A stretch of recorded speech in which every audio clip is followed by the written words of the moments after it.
สนับสนุนโดยน้ำมันรำข้าวคิสตันไลฟ์โทร 083 072 1022 089 939 3114 089 696 9070เข้าสู่ช่วงที่ 2 ของรายการสถานีสุขภาพนะคะคุณผู้ชมคะวันนี้เราจะมาพูดคุยเกี่ยวกับเรื่องของโรคไทรอยด์กันค่ะปัจจุบันนะคะมีผู้ป่วยที่เป็นโรคไทรอยด์กันมากขึ้นนะคะบางคนไม่รู้ตัวด้วยซ้ำนะคะว่าตัวเองเป็นค่ะดังนั้นนะคะเดี๋ยววันนี้เรามาคุยกันว่าคุณผู้ชมมีความเสี่ยงมากขนาดไหนหรือที่สำคัญก็คือถ้าเป็นแล้วจะดูแลตัวเองแล้วก็รักษาอย่างไรนะคะวันนี้เรามาคุยกับคุณหมอแมนค่ะขอต้อนรับนะคะนายแพทย์ศรีวพลทิตยารักษ์สวัสดีค่ะคุณหมอสวัสดีครับผมค่ะก่อนอื่นนะคะวันนี้ต้องถามคุณหมอก่อนเลยค่ะว่าต่อมไทรอยด์นะคะมันคืออะไรจริงๆแล้วมันทำหน้าที่อะไรคะคุณหมอครับผมก็ต่อมไทรอยด์นะครับต่อมไทรอยด์ก็จะอยู่บริเวณลำคอของเราลำคอส่วนล่างนะครับประมาณใต้ลูกกระเดือกนะครับบริเวณนี้นะครับจะทำหน้าที่ผลิตฮอร์โมนนะครับฮอร์โมนก็จะทำหน้าที่เกี่ยวข้องกับเรื่องของการใช้พลังงานการเผาผลาญอาหารต่างๆในร่างกายการคุมอุณหภูมิในร่างกายนะครับรวมไปถึงการทำให้วิตามินต่างๆในร่างกายเนี่ยก็ทำงานได้อย่างปกตินะครับโดยทั่วไปแล้วปัญหาต่างๆเนี่ยของโรคไทรอยด์เนี่ยจะพบมากในเพศหญิงมากกว่าเพศชายนะครับดังนั้นคุณผู้ชมท่านไหนนะคะที่เป็นอยู่แล้วนะคะหรือว่าสงสัยว่ากำลังจะเป็นเนี่ยก็โทรเข้ามาได้ค่ะ 025839250 นะคะดังนั้นเนี่ยต่อมไทรอยด์ก็คือมีส่วนสำคัญมากๆจริงๆต่อมไทรอยด์จริงๆหลายคนเข้าใจว่าเป็นแค่ต่อมไทรอยด์อย่างเดียวแต่อยากให้เข้าใจว่าในต่อมไทรอยด์นะครับมันจะมีความสัมพันธ์กันตั้งแต่เรื่องของต่อมใต้สมองนะครับต่อมใต้สมองก็คือมันจะอยู่ในสมองนะครับเรียกว่าต่อมใต้สมองส่วนหน้าหรือภาษาอังกฤษที่เรียกว่า anterior pituitary นะครับอันนี้คือต่อมใต้สมองส่วนหน้า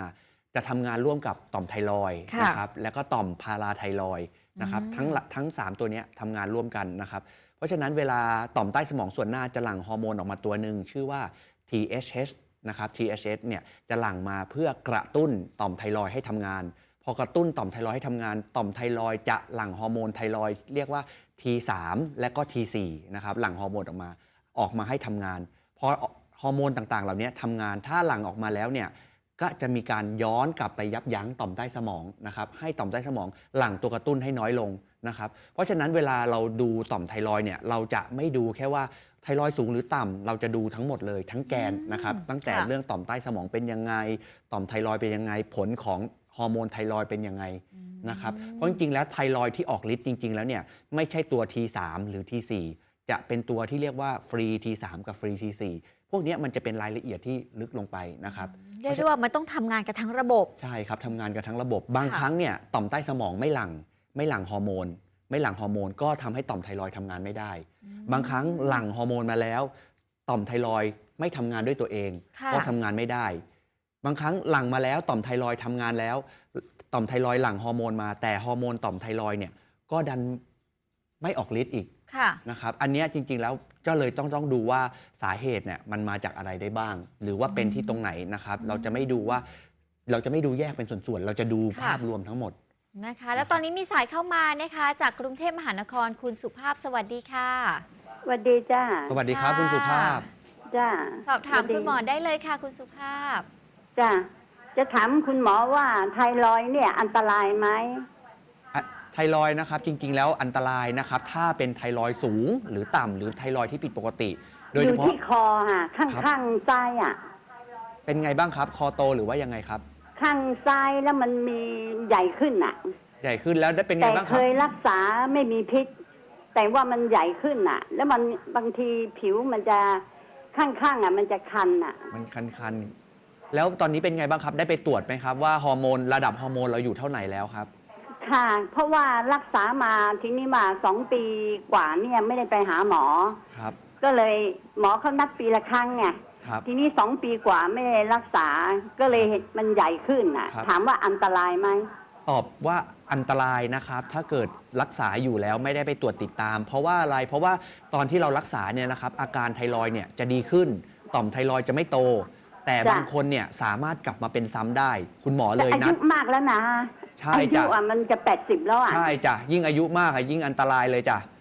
นะครับเพราะว่าถ้าสมมติว่ามีฮอร์โมนไทรอยด์ที่ผิดปกติแล้วอยู่ดีๆอันนี้คุณสุภาพอยู่ดีคุณสุภาพเจ็บป่วยขึ้นมาเนี่ยมันจะเรียกว่าไทรอยด์สตอมก็ได้มันจะทำให้ฮอร์โมนไทรอยด์เนี่ยหลั่งออกมามากเลยแล้วก็จะทำให้ระบบการทำงานต่างๆเนี่ยทำงานผิดปกติไปนะครับเพราะฉะนั้นคำแนะนำของผมของคุณสุภาพก็ควรจะไปตรวจไปกับหาคุณหมอที่เราเคยตรวจไว้พอดีคิดว่าพรุ่งนี้จะไปหาหมอบอกกับลูกแล้ว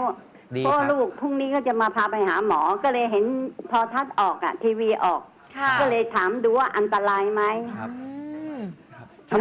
ปล่อยไว้แล้วเรามีปัญหาอยู่เลิกรักษามา2 ปีกว่าครับทำไมเลิกรักษาล่ะครับคือตอนนั้นหมอบอกว่าไม่มีพิษแล้วก็อาจจะใหญ่ขึ้นเล็กขึ้นนิดหน่อยแต่ตอนนี้มันรู้สึกว่ามันเป็นมากก็เลยว่าพรุ่งนี้จะไปหาหมอก็เห็นทีวีออกก็เลยถามดูก่อนค่ะได้ครับโอเคยังไงถ้ามีปัญหาแล้วนะครับอย่าปล่อยไว้นะครับพยายามไปตรวจติดตามนะครับถ้าอันตรายก็พอดีพรุ่งนี้จะไปหาอยู่นัดกับลูกแล้วขอบคุณมากนะได้ครับคุณสุภาพดูแลสุขภาพด้วยครับค่ะสวัสดีค่ะสวัสดีค่ะนี่เลยค่ะถือว่าพอดีเป๊ะเลยพอดีเปิดมาเจอรายการเราพอดีนะคะเพราะฉะนั้นนะครับอย่างที่ผมบอกไม่ว่าจะเป็นโรคอะไรก็แล้วแต่ถ้าเราปล่อยทิ้งไว้เกิดอะไรขึ้นมันเป็นน้อยอ่ะถ้ามันเวลามันเป็นน้อยเรารักษาได้รักษาง่ายแต่พอมันเป็นเยอะเนี่ยอันตรายแล้วนะครับยกตัวอย่างในไทรอยด์เอาที่ชัดๆที่สุดของไทรอยด์คือบางคนเนี่ยมีไทรอยด์สูงเป็นภาวะไทรอยด์สูงแต่ยังไม่ได้มากแต่พอเจ็บป่วยไม่สบายเนี่ยหรือเกิดความเครียดต่างๆเนี่ยมันไปกระตุ้นต่อมไทรอยด์ให้ทำงานเยอะขึ้นมากขึ้นหนักขึ้นก็เลยเรียกว่าไทรอยด์สตอมหรือที่เรียกว่าพายุไทรอยด์ก็ได้ครับมันทำให้ฮอร์โมนไทรอยด์เนี่ยมันหลั่งออกมามากกว่าปกติมากๆและมันก็ดันไปกระตุ้น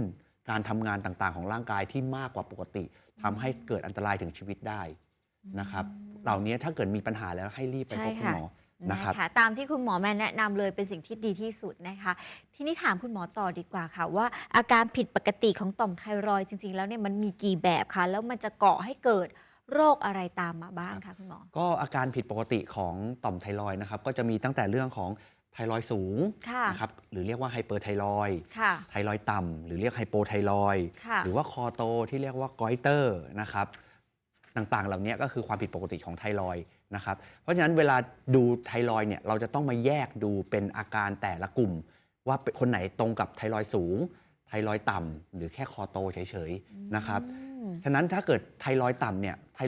ยสามารถเกิดได้จากหลายสาเหตุอย่างเช่นเคยถูกรังสีมาเคยกินยามา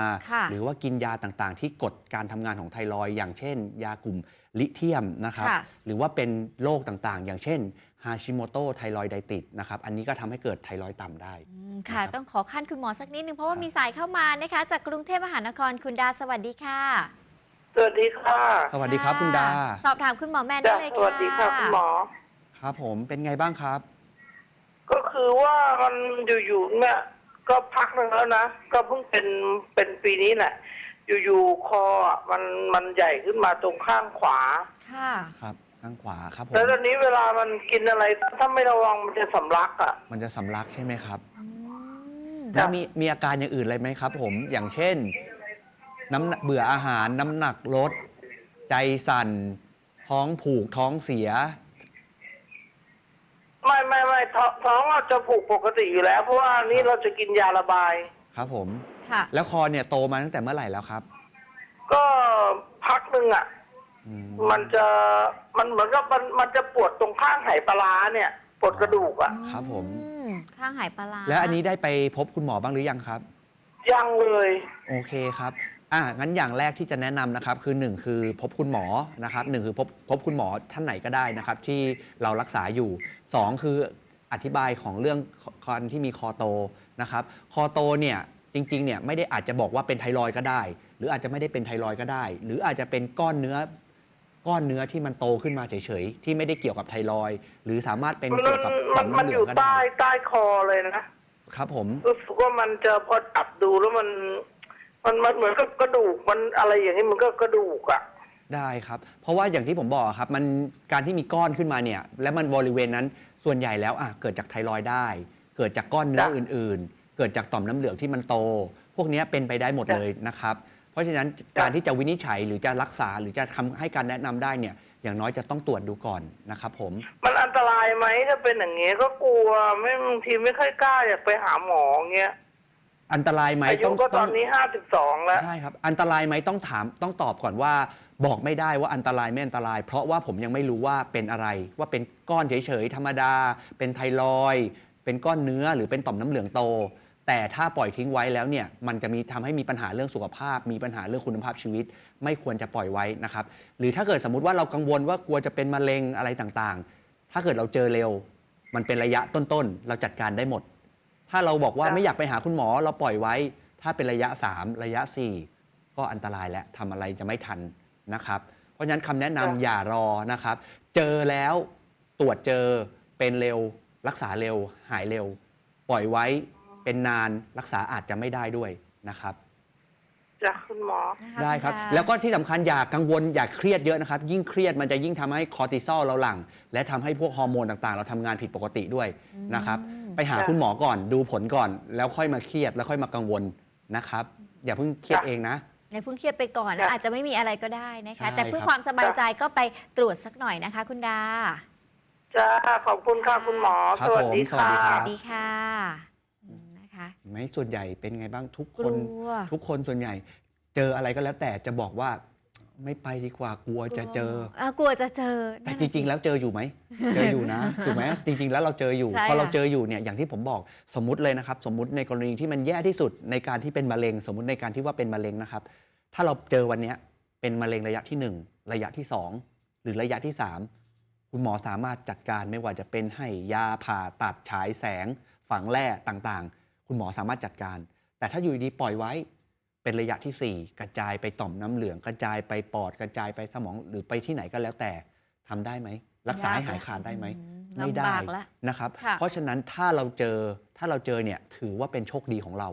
เพราะเราเจอไม่ใช่จนโรคมันแสดงอาการแล้วเราค่อยเจอ แต่นี่เราเจอก่อนแล้วพอเราเจอก่อนเราต้องรีบไปจัดการ ค่ะ ไม่ปล่อยทิ้งไว้นะครับคุณหมอหลายท่านกังวลมากแบบ แค่บางทีเนี่ยหลักเดือน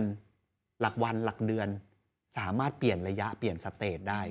นะครับ นะดังนั้นถ้าอย่างนี้ก็ต้องรีบไป ถูกต้องครับ นะะ อย่างนี้ก็ควรจะรีบไปพบคุณหมอนะครับ ค่ะ งั้น กลับ เรา มา ลับ ที่เรื่องของเรา ได้ นะ ครั คะ บ ว่าเกี่ยวกับอาการผิดปกติของต่อมไทรอยด์ ค กั รั น บ ดีกว่าค่ะ เมื่อกี้ไทรอยด์ต่ำก็อย่างที่ผมบอกว่าสามารถเกิดจากเป็นโรคได้ อย่างเช่นโรคฮาชิโมโตไทรอยด์ไดติด ค่ะ การที่ปีภูมิคุ้มกันทำงานผิดปกตินะครับ ค่ะ แต่ถ้าเป็นไทรอยด์สูงสาเหตุก็สามารถเกิดจากอย่างเช่นโรคอย่างเช่นเกรฟดิซีสอย่างที่เราเคยได้ยินกันนะครับการที่เป็นเกรฟดิซีสเนี่ยก็คือการที่มีออโตอิมมูนหรือว่าภูมิคุ้มกันเนี่ยไปกระตุ้นทำให้ไทรอยด์เนี่ยมันหลั่งออกมามากขึ้นนะครับหรือแม้กระทั่งเกิดคอพอกที่คอโตที่เป็นพิษนะครับรวมไปถึงอาจจะเกิดจากการที่มีต่อมใต้สมองเนี่ยหลั่งฮอร์โมนที่ผิดปกติ ค่ะ ทำให้ต่อมไทรอยด์ก็ทำงานมากกว่าปกตินะครับรวมไปถึงยาบางชนิด อย่างเช่นแอมิโอดาโลนนะครับก็ทำให้ไทรอยด์เนี่ยทำงานได้ผิดปกติ ยา ทำ เป็น งาน เป็นยารักษา เป็นยา อะไรคะ ปกติแล้วมีตั้งแต่พวกยาลดความดันยากันชักอะไรพวกเนี้ยมีทั้งหมดเลยมีผลกับตัวของต่อมไทรอยด์ ค่ะ นะครับพวกเนี้ยก็ฉะนั้นเวลาจะใช้ยาไม่ว่าจะเป็นอะไรก็แล้วแต่ ค่ะ นะครับควรจะพูดคุยกับคุณหมอ ถามคุณหมอถึงว่าข้อบ่งชี้คืออะไร ผลข้างเคียงเป็นอย่างไรได้บ้างนะครับ ค่ะ เพราะไม่ฉะนั้นมันก็จะเกิดอันตรายนะครับ อืม เมื่อกี้ไทรอยด์ต่ำแล้วไทรอยด์สูงแล้วคอพอก ค่ะ คอพอกเมื่อก่อนเราจะได้ยินกันเยอะมากถูกไหมครับ ในเรื่อง ใช่ ของ ค่ะ ว่าเฮ้ยเด็กคอโต อ่า เด็กคอโตเมื่อก่อนเนี่ยเกิดจากสาเหตุอะไรครับ ที่เคยได้ยิน ค่ะ ชัด ไอโอดีน ๆเนี่ยแหละครับปัญหาหลักเลยเมื่อก่อน แต่ว่าในปัจจุบันเนี่ยเกลือทุกที่ต้องเสริมไอโอดีน ค่ะ ก็ทำให้พบได้น้อยลง แต่ก็ยังพบได้อยู่นะครับอันแรกก็คือการที่มีภาวะพร่องไอโอดีนนะครับอันที่สองก็คืออาจจะเกิดจากการที่มีฮอร์โมนไทรอยด์เนี่ยทำงานมากผิดปกติ ก็ทำให้ต่อมเนี่ยมันทำงานมาก พอต่อมทำงานมากต่อมก็โตขึ้นนะครับ ค่ะ เหล่านี้ก็ล้วนแล้วแต่เป็นปัญหาของต่อมไทรอยด์นะครับไม่ว่าไทรอยด์สูงไทรอยด์ ค่ะ ต่ำก้อนบริเวณคอนะครับแต่ว่าแต่ละชนิดเนี่ยอาการแสดงไม่เหมือนกัน ต้องถามคุณหมอถึงกลุ่มเสี่ยงกันหน่อยดีกว่า คุณผู้ชมทางบ้านฟังแล้วโหมันฟังดูน่ากลัวจังเลย แล้วตัวเองตอนนี้เนี่ยเสี่ยงขนาดไหน ดังนั้นกลุ่มเสี่ยงที่จะมีโอกาสให้เป็นโรคที่มีความผิดปกติของไทรอยด์นี่เป็นกลุ่มไหนบ้างคะคุณหมอก ลุ่มเสี่ยงชัดเจนที่สุดเลย ผู้หญิง ผู้หญิงนะครับไม่ใช่หมายถึงคุณอ้อม ไม่ นะ ใช่ ครับ ดิฉันนะคะ หมายถึงผู้หญิง ผู้หญิงทั่วไป นะครับหมายถึ ทำ ง ไม ผู้หญิง ล่ะคะคุณหมอ เพราะว่าผู้หญิงเนี่ยจริง ๆ แล้วงานวิจัยเนี่ยไม่ได้มีมาชัดเจนว่าเหตุผลสาเหตุ ว่าทำไมผู้หญิงเนี่ยเป็นมากกว่าผู้ชาย แต่ว่าจริงๆแล้วมันเกิดจากการที่มีพวกภูมิคุ้มกันเนี่ยไปกระตุ้นได้มากกว่านะครับก็เกิดเหมือนผู้ชายเนี่ยผู้ชายเราก็จะเสี่ยงในการเป็นมะเร็งอัณฑะใช่ไหมครับ ค่ะ เสี่ยงต่อมลูกหมากโตมะเร็ง ค่ะ ลำไส้มากกว่าผู้หญิง ผู้หญิงก็จะเสี่ยงมะเร็งเต้านม ค่ะ แล้วก็ต่อมไทรอยด์พวกเนี้ย ค่ะ หรือมะเร็งมดลูก ค่ะ อันเนี้ยก็คือความเสี่ยงของแต่ละเพศนะครับ ค่ะก่อนที่จะไปคุยกันต่อนะคะ ขอรับสายหน่อยค่ะ จากจังหวัดสระแก้ว คุณประจวบสวัสดีค่ะ สวัสดีค่ะ สวัสดีครับ ดิฉัน คุณประจวบ จะโทรมาปรึกษาเรื่องมะเร็งไทรอยด์นะคะ ค่ะ ครับผม ได้เลยค่ะ ค่ะ สวัสดีค่ะ คุณประจวบเบาเสียงทีวีนะคะ ฟังจากเสียงโทรศัพท์นะคะ เพราะเสียงมันจะตีกันค่ะ ครับ ค่ะ เป็นยังไงบ้างครับคุณประจวบ มันดิฉันไปตรวจแล้วคุณหมอบอกว่า เป็นไทรอยด์มะเร็งค่ะ ครับผ ค่ะ ม ก็รักผ่าตัดที่โรงพยาบาลราชวิถีแล้วมาเกลือแร่ที่โรงพยาบาลคลอง ค่ะ 10นะคะ ครับผมแล้วเป็นไงบ้างครับ ตอนนี้อาการ ตอนนี้อาการมันก็เหมือนใจสั่นนะคะ ใจสั่น อืม ค่ะ ครับผมแล้วตอนที่ผ่าตัดไปนะครับคุณหมอผ่าตัดแบบไหนครับ คุณหมอได้บอกไหมผ่าตัดหมด หรือผ่าตัดบางส่วน คุณหมอบอกว่าเก็บให้หมดเลยค่ะ เพราะว่ามันเพิ่งเริ่ม ครับแล้วก็เลยกลืนแร่ไปด้วยถูกไหมครับ ค่ะจนแร่ไปแล้วครั้งหนึ่งค่ะ ครับแล้วเป็นไงบ้างครับ พอตรวจผลเลือดหลังจากที่ผ่าตัดที่กลืนแร่แล้วเป็นไงบ้างครับ คุณหมอก็บอกว่าดีค่ะดีขึ้น โอเค ไม่มีอะไร ครับ ต้องกังวล แต่ตอนนี้บางครั้งใจมันสั่นค่ะ ตอนนั้นที่คุณหมอวินิจฉัยว่าเป็นมะเร็งไทรอยด์เนี่ยอยู่ในระยะที่เท่าไหร่ครับ คุณหมอได้บอกไหม ไม่ได้บอกค่ะ โอเค แต่คุณหมอบอกว่าตัดออกหมดถูกไหมครับ ค่ะ โอเคนะครับแต่ว่าตอนนี้ก็ทานยาไทรอยด์อยู่ถูกปะครับ ค่ะทานอยู่ค่ะ ทานกี่เวลาครับ ทานมื้อเช้ามื้อเดียวค่ะ เม็ดครึ่ง มื้อเช้ามื้อเดียวใช่ไหมครับโอเค ค่ะ อาการจริงๆแล้วนะครับก็คืออย่างตอนนี้มีอาการใจสั่นถูกไหมครับ ค่ะ อาการใจสั่นเนี่ยสามารถเกิดขึ้นได้จากว่าสมมุติว่าถ้าเรามีฮอร์โมนไทรอยด์ที่เรากินเข้าไปเนี่ยกินเข้าไปแล้ว ค่ะ ถ้ามันเยอะเกินสำหรับบางคนนะครับก็สามารถกระตุ้น ค่ะ ทำให้ใจสั่นได้ เพราะฉะนั้นถ้าสมมุติว่ารู้สึกว่าใจสั่นและใจสั่นต่อเนื่องเนี่ยอาจจะคุยกับคุณหมอนะครับอาจจะขอในการเพิ่มลดขนาดของยา หรือใช้ยาตัวอื่นๆ ร่วมด้วยเพื่อช่วยในการไม่ให้ใจสั่น อย่างเช่น ยากลุ่มเบต้าบล็อกเกอร์นะครับที่ช่วยในเรื่องของอาการใจสั่นนะครับ ค่ะค่ะ เพราะฉะนั้นอันเนี้ยอยากให้ไปเจอกับคุณหมอหน่อยแล้วบอกอาการกับคุณหมอนะครับว่าคุณหมอคะ ค่ะ ทานแล้วเนี่ยมีอาการใจสั่นนะคะมีอาการใจสั่นคุณหมอ ค่ะ จะได้ปรับยาให้ หรือว่าเพิ่มในส่วนยาตัวอื่นๆ เพราะว่าฮอร์โมนไทรอยด์เนี่ยมันจำเป็นต่อการทำงานต่างๆ ของร่างกายนะครับควรจะมีให้อยู่ในระดับที่เหมาะสมนะครับ ค่ะ คุณหมอคะ ครับผม แล้วถ้าเกิดเราเครียดหรือเรากังวลอะไรเงี้ยมันจะเกี่ยวไหมคะ เกี่ยวครับผมเกี่ยวเลยล่ะครับเวลาถ้าเครียดเวลากังวลอย่างที่ผมบอก มันไม่ได้มีฮอร์โมนเกี่ยวกับไทรอยด์อย่างเดียว มันจะมีพวกคอร์ติซอลต่างๆ ที่กระตุ้นขึ้นมา เราก็จะรู้สึกวิตกกังวลใจสั่นได้นะครับ ค่ะ อันนี้ทานชากาแฟด้วยไหมครับ ทานค่ะ ทานวันละกี่แก้วครับ แก้วเดียวค่ะ ตอนไหนครับเช้ากลางวันเย็น ตอนเช้าค่ะ ทาน แล้ว ข้าวแล้วก็ทานกาแฟหน่อยหนึ่งเนี่ย ครับ แล้วใจสั่นตอนไหนครับช่วงไหนครับ ใจสั่นเวลาเราทำอะไรเหนื่อยๆเงี้ยดิฉันเป็นแม่ค้าค่ะ ครับผม ก็บางครั้งทำอะไรเร็วๆเหมือนมันเหนื่อยอ่ะ โอเคได้ครับ เพราะฉะนั้นอยากให้ทำอีกอย่างหนึ่งนะครับ คือลดปริมาณกาแฟลงอาจจะไม่เลิกก็ได้นะครับ แต่จริงๆถ้าเลิกได้ก็ ค่ะ เลิกนะครับ เพราะกาแฟเนี่ยมันกระตุ้นทำให้หัวใจมันเต้นบีบตัวมากขึ้น เต้นมากขึ้นนะครับ ค่ะ ร่วมกับเราก็ทานยาไทรอยด์ด้วยนะครับ อาการเหล่านี้ ค่ะ ก็จะทำให้เราใจสั่นง่ายเหนื่อยง่ายขึ้นนะครับ ค่ะ ยิ่งบวกกันเข้าไปอะ ใช่ นะ ค คะ รับแต่ยังไงก็ ค่ะ พยายามไปพบคุณหมอหน่อยนะครับผมแล้วก็ ค่ะ บอก เดือ อาน หน้า การ คุณหมอนัดแล้วค่ะ ได้ครับ ถ้าเราเป็นเยอะเนี่ยไปหาก่อนเลยก็ได้ คุณหมอไม่ว่าคุณหมอไม่โกรธนะครับ ไปหาได้ ค่ะ อย่าปล่อยให้ ค่ะ เป็นเยอะนะครับ ค่ะ